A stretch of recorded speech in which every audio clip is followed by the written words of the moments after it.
Estamos de volta. Vamos para o artigo 15. O artigo 15 é o menorzinho, mais fácil de gravar também. Importante a gente definir essas diferenças aí. Mas, refrisando, a gente vai entrar de cabeça nesses artigos, nesses incisos, lá na instrução 01, com todo o detalhamento de cada norma.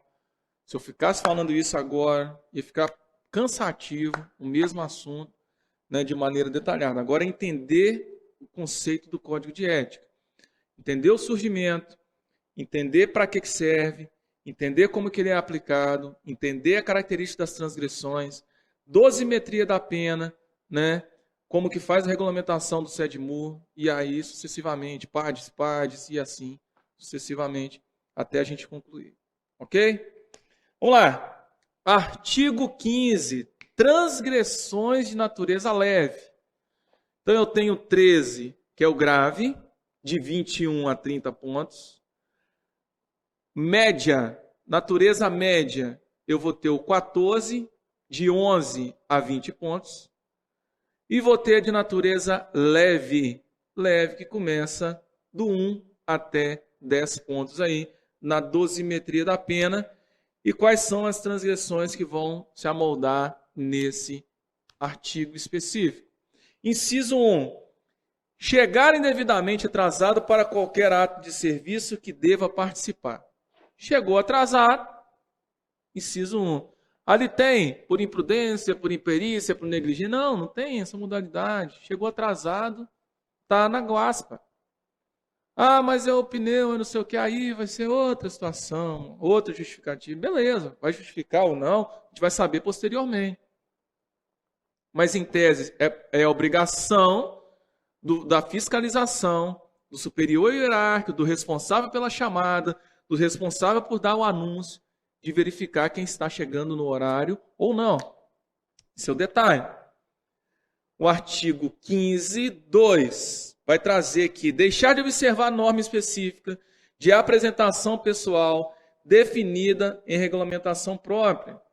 Você tem lá a apresentação pessoal, barbinha. Lembra lá na academia? O pessoal olhava lá, ô recruto, fez barba não, meu filho? Ô, chegar. Se eu tenho apresentação pessoal definida em regulamentação própria lá, eu vou ter o IPM, que vai tratar. Fardamento impecável, como fazer, qual que é o tipo de fardamento, quais são as regras de fardamento. Aqui também vai trazer para você. Coturno, tipo de coturno, boina, tipo de boina, como usar a boina. Então você tem regulamentação própria para isso. Deixar de observar princípio de boa educação e correção de atitudes, cara. E aí isso abarca muita coisa. É uma maneira deselegante que você trata alguém. Já vi a punição do militar lá da França, de maneira de tratar o outro militar, mesmo sendo superior. A pessoa lá tratou o cidadão mal, tratou mal e foi embarcado, né, amoldado nessa situação. Ou o cara vai dar aquele escarrado no pátio do quartel, cospe lá no chão, pode também. Boa educação, correção de atitudes. Várias coisas que pode enquadrar aí, que a pessoa é deselegante, a pessoa é mal educada, e aí pode enquadrar nesse tipo de fato. Tranquilo? Continuando. 4. Entrar ou tentar entrar em repartição, ou acessar, ou tentar acessar qualquer sistema informatizado de dados ou de proteção para o qual não seja autorizado. Lembre-se, a informação cibernética, principalmente, ela é muito recente. De uns 10 anos para cá, que a gente vai ter um boom da internet. Praticamente hoje ninguém vive sem internet. Mas o nosso Código de Ética, ele é de 2002. Sendo de 2003, né? 2003. Sendo nessa data aqui, o 2003, 2002, ali, o pessoal não tinha tanta coisa fundamentada no Código de Ética, irmão. Não tinha tanta coisa fundamentada no Código de Ética. E aí você pega lá, antigamente a proteção era tão grande assim de você, porque isso aqui é grave, cara. mas está no local errado, mas vai continuar enquanto não modificar o código ético. Porque, olha que interessante como é que foge um pouquinho da caixinha. Você vai entrar ou tentar entrar em repartição, acessar ou tentar acessar qualquer sistema informatizado. Pô, isso em 2002, 2003, ninguém nem imaginava esse trem. Eu entrei na polícia em 2002, aí durante o período, o processo de transição nosso lá, mudou de RDPM, que a gente vinha estudando a matéria de RDPM, né? E aí muda, coloca o código de ética. Nós ficamos doidos, aí teve que reformular a matéria toda, teve que dar mais aula, acrescentar, né? Aula depois do horário. A turma de 2002 foi 1 ano e meio. Estudamos lá o tanto... Nossa, Deus do céu. A gente estudou comportamento, etiqueta, tinha que pegar o garfinho lá e cortar, aprender a cortar. Tinha que aprender a cortar fruta, né? Olha só, velho. 2002 foi 1 ano e meio de ranca. Mas tá bom, graças a Deus foi bom. Olha o 5. Retardar injustificadamente o cumprimento de ordem ou exercício ou atribuição. Diferentemente, cumprimento de ordem. Eu vou retardar, o cara pede para fazer alguma coisa, você vai naquela enrolação, não fez, né? Diferentemente de uma recusa de obediência, que aí é um crime militar, pode ser, essa daqui pode ser até uma residual, mas uma recusa de obediência vai moldar como um crime. Essa aqui não, é retardar injustificadamente o cumprimento de ordem ou exercício de atribuição. Tanto faz atribuição escrita, falada, mandada no zap, mandada no meio. Ah, mas o zap não é mecanismo, mas existe uma ordem. Você respondeu, você tinha conhecimento daquela ordem. Ah, mas foi verbal, ele falou comigo, não importa o nível de ordem, não importa, era o memorando da companhia. Beleza? Depois a gente vai falar também sobre esse fato. O 15.6 vai falar que fumar em local onde essa prática seja legalmente vedada. Lembra? Pô, fumar dentro de uma viatura não pode. Fumar em ambiente fechado, dentro de repartição pública, não pode. Existe lei, existe norma contra isso, mas isso é uma transgressão leve. Uma transgressão leve. E aí, vamos construir novamente essa cronologia de entendimento do código ético. Porque você tem que entender o funcionamento do código ético. Porque ele está todo amarrado nessas vinculações. E a partir de agora, a gente vai pegar tudo isso que nós vimos e aplicar ele na prática. Aplicar ele numa dosimetria de pena, aplicar ele numa somatória de pontuação, né? Desde a sua definição, lá no artigo 1º, na sua aplicação no artigo 2º, na construção de todos os princípios, nos conceitos éticos, no artigo 10, nos princípios de subordinação, na quebra dos princípios. Pô, você quebrou o princípio. Você quebrou o princípio. Entra nos artigos específicos de transgressão. A transgressão é uma quebra de princípio. Princípio regulamentar. Ética, princípios éticos. Olha, eu tenho uma ética a cumprir. Quando quebra a ética, entra uma transgressão. Então, transgressão é um resultado de um não cumprimento da ética profissional. Simplesmente isso.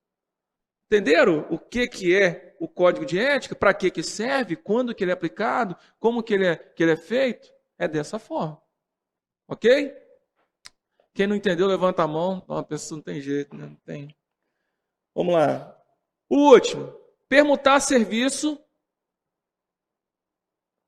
sem a devida permissão da autoridade competente. O cara fez uma permuta, apareceu lá no quartel, na hora da chamada, François da Silva. Você vai olhar, ué, mas esse camarada aí, eu vim no lugar do sargento. E como assim, senhor? Você veio no lugar do sargento. Quem autorizou? Ah, não, ele me ligou, pediu para eu vir. Vai tomar porrada. Tem que ter a devida autorização. E em regra escrita. Pode ser uma autorização verbal. Mas se a autoridade superior não segurar, não vai ter uma formalização. O ideal, tudo. Gente, tudo intranet. Se eu der um conselho para a vida profissional de vocês qualquer coisa. Ah, aconteceu um acidente, intranet. Ah, aconteceu isso, intranet. Aconteceu aquilo, intranet. Toda informação sua. Porque se você pesquisar daqui a 5, 10, 20 anos, está lá arquivado. Você tem o acesso àquela informação. A intranet é uma evolução absurda que aconteceu na polícia, que aconteceu na corporação militar. Ok? Vamos lá. Vamos para transgressão disciplinar ainda, falando de transgressão, voltando à parte de transgressão. Só que agora a gente vai falar de como julga uma transgressão. O artigo 16, ele vai falar sobre o julgamento da transgressão disciplinar. Quem julga, como é que funciona. O julgamento da transgressão será precedido de análise que considere. Olha, vamos analisar e vamos verificar. Essa consideração, gente, ela não é subjetiva, não. Ela tem que estar pautada naquilo que está escrito ali. Ok? Então, o que é consideração? Eu vou considerar o cara gente boa? Não. Considera os antecedentes do transgressor. Mas como assim antecedente? Antecedente vai falar sobre os agravantes ou não. Se ele já cometeu fatos transgressores ou não. Se ele tem um conceito positivo ou não. É isso. Então, o antecedente dele tem que estar na ficha dele, de forma taxativa e não subjetiva. As causas que determinaram o cometimento da transgressão, e aí vai verificar se vai justificar ou não. Por que ele cometeu esse tipo de fato? Foi numa ação meritória? Foi para salvar a vida de outra pessoa? Isso é importante. Porque isso vai definir se realmente tem que punir esse cara ou não, velho. Isso que define. Ok? A natureza dos fatos ou dos atos que envolveram, o que foi feito, como foi feito. As consequências que dela possa advir. O que vem de consequência disso? O cara chegou atrasado, mas chegou, não teve problema. Tudo mais. Chegou atrasado, comprometeu o voo, não sei de quem, mas só que aí começa a embolar o trem todo e bagunça o meio de campo. E o governador não foi viajar para pegar a vacina por causa do atraso do fulano. A consequência é muito importante também você analisar. Mas tudo isso de forma taxativa, de forma objetiva. Então a gente tem o julgamento da transgressão, ela vai ter um rito, ela vai ter uma passagem. Se você olhar no material, você vai ver.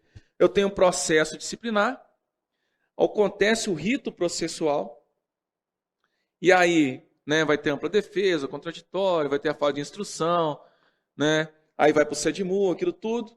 Depois de transitado e julgado, verifica se vai ser algo que vai caber a punição ou não.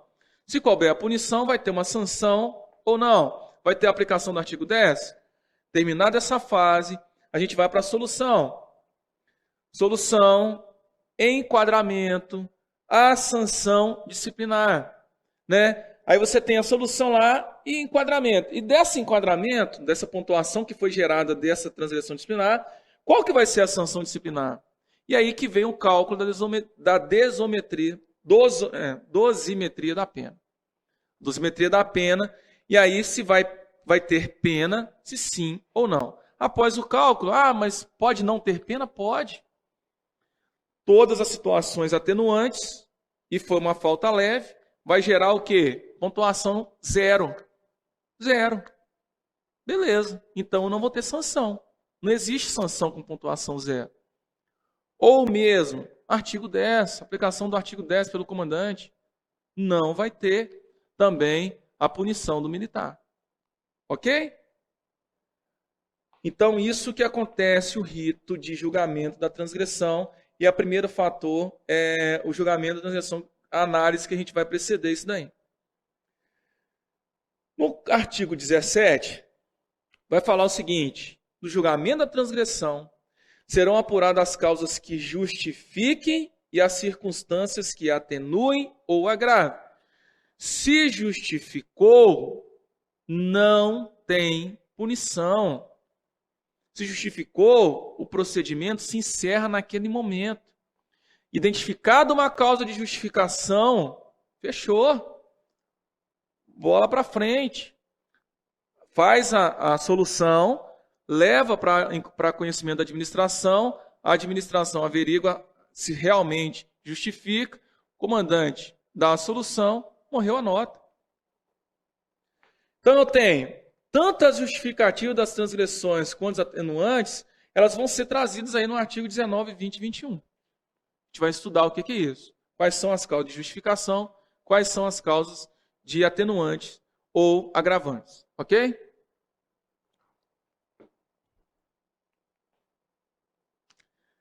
Artigo 19.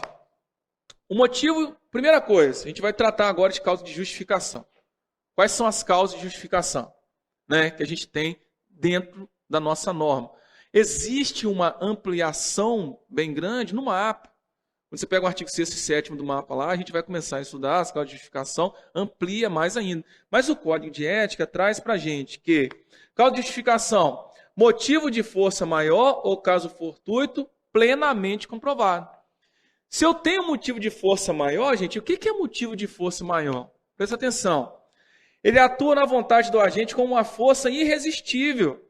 É algo ligado, né, um caso fortuito, por exemplo, ligado à natureza. Teve uma tempestade, raio, uma enchente, caiu uma enchente lá que eu não consegui chegar no serviço, né, caiu um raio. Está ligado a uma situação da natureza, é um caso fortuito. Caiu uma árvore na minha frente. Entendeu? Isso é um caso fortuito.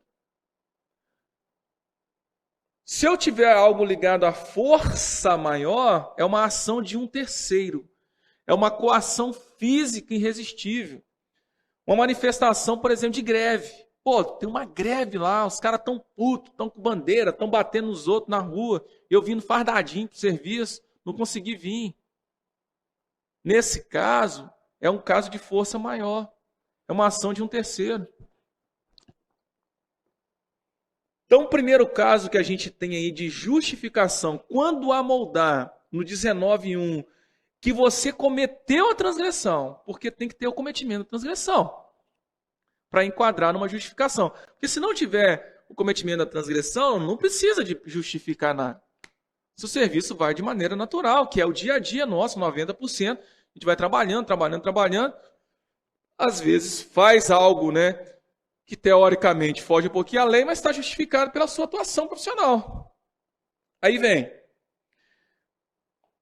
motivo de força maior, caso fortuito, plenamente comprovado, tranquilo. Segundo, evitar mal maior, dano ao serviço público ou à ordem pública.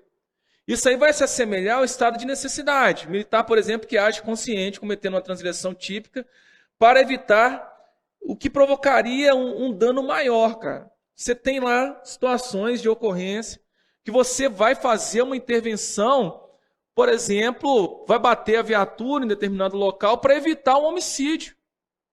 O cara ia matar alguém lá, você joga a viatura em cima dele lá, vai cometendo, bateu a viatura, danificou um bem do Estado, prejudicou um bem do Estado, mas você estava lá para salvar outro camarada. Não tinha jeito, não dava tempo de sair, não dava tempo de falar. A situação estava no calor do momento, plenamente justificado, tranquilo. Então, evitar mal maior, dano ao serviço ou à ordem pública. Terceiro caso, ter sido cometido a transgressão. Primeiro, então, cometimento da transgressão. O cara cometeu a transgressão e no cometimento da transgressão foi para isso. Na prática de uma ação meritória, o cara sai sem boina, correndo na rua atrás de um ladrão. A boina pra tal, a boina, ô tenente. Ô velho, tem jeito não dava tempo. O cara tava cometendo roubo. O cara tava correndo dos outros na rua. Você sai do jeito que tá, o policial resolve, o policial tá no sangue dele. Fica louco. O cara tá correndo, você tira, cadê minha boina? Que boina, não tem jeito não. Hein? Plenamente justificado. Por quê? Foi numa ação meritória. Outro. Estado de necessidade, perigo iminente. Você atira em um cão feroz e uma incursão. Aconteceu comigo uma vez, que aperto que eu passei. A gente estava lá em Esmeraldas, atrás do pessoal lá que tinha roubado. Na hora que eu pulei o muro, assim, o cara correu, passou vazado, nós pulamos o muro. Na hora que eu pulei o muro, um pitbull, cara. E aí o outro polícia travou. E eu voltei devagarzinho, tirei a arma E calma, calma. Ainda bem que ele estava numa corrente, naquelas correntes que fica, né, para lá e para cá, não dava para ele chegar. Na hora que ele levantou assim, eu vou falar para você, filho, você passa apertado. Você passa apertado, situação difícil. Quem eu acho que a grande maioria de vocês já depararam com a situação difícil. Isso em estado de necessidade. Se vem para cima de mim, é tiro, cara. É tiro, porrada e bomba. Pau quebra. 19, ainda, inciso terceiro, se você comete uma transgressão em legítima defesa própria ou de outro. Por exemplo, se revida um ataque de um camarada, um ser humano, vem para cima de você. Ó, estado de necessidade, legítima defesa. Legítima defesa contra alguém que comete uma transgressão contra você. Se vier um cão contra você, estado de necessidade. Se vier um ser humano, legítima defesa. Agora, se o cara estiver jogando o cão para cima de você, você está contra a pessoa também. Aí é estado de necessidade. É legítima defesa, desculpa, legítima defesa. Quarta situação, se você comete a transgressão em obediência à ordem superior, se for manifestamente legal. Você tem uma ordem manifestamente legal, beleza? O motorista fala assim, onde o senhor quer ir, o sargento? Onde você quer ir, o seu CPU? Aí o CPU fala assim, vão lá em outro local, fora da área, fora do batalhão, vai dar uma voada. Aí o motorista, ele não vai ficar questionando, né, o superior hierárquico, não vou não, lá é fora de área. Não, ele cumpre. Ele acredita que o CPU está agindo dentro de algo legal, ele não está descumprindo uma norma. Ele não está cometendo um crime, afastado injustificadamente do local, não está cometendo um abandono de posto ali. Então o motorista, ele vai cumprir uma ordem que é manifestamente legal. Tranquilo? Esse cumprimento de ordem, perfeitamente justificável, porque existia um superior hierárquico que determinou algo que não cabe em regra questionamento pelo subordinado, e aí fica tranquilo. Artigo 19, 2. O capítulo 2 ainda vai falar que cometer a transgressão no estrito cumprimento do dever legal. Então, o militar tem um dever jurídico de agir. Uma abordagem, por exemplo, devidamente legal. Abordar, bota a mão na cabeça, aquele trem todo, aí o cara vai lá reclamar, fala, não, pera aí, eu estava cumprindo o que a lei exige de mim. Exige que eu cumpra profissionalmente essa atribuição. Fato, tranquilo, sem estresse nenhum. 19, F. Sob uma coação irresistível, cara. O cara fez uma grave ameaça contra você, contra o familiar. Não tem saída. Essa coação te obriga a cometer a transgressão. Então, essa coação irresistível também é uma causa de justificação. Ok? E o parágrafo único vai falar que não haverá punição quando for reconhecida qualquer causa de justificação. Então, teve a justificação, não haverá transgressão. Foi atenuado, não tem nada a ver, não confunda na prova não, senhor. Pelo amor de Deus, não confunda isso não. Justificação, acabou, não tem punição, não tem sanção. Ok? Gravem isso. Aí vão lá e trocam a palavra justificação por atenuante, o cara vai lá e rasga, bicho. E o cara se acha, não, foi fácil demais a prova. Cuidado. Cuidado com as pegadinhas de prova aí, para vocês não cometerem vacilos bobos, perdas bobas. Ok?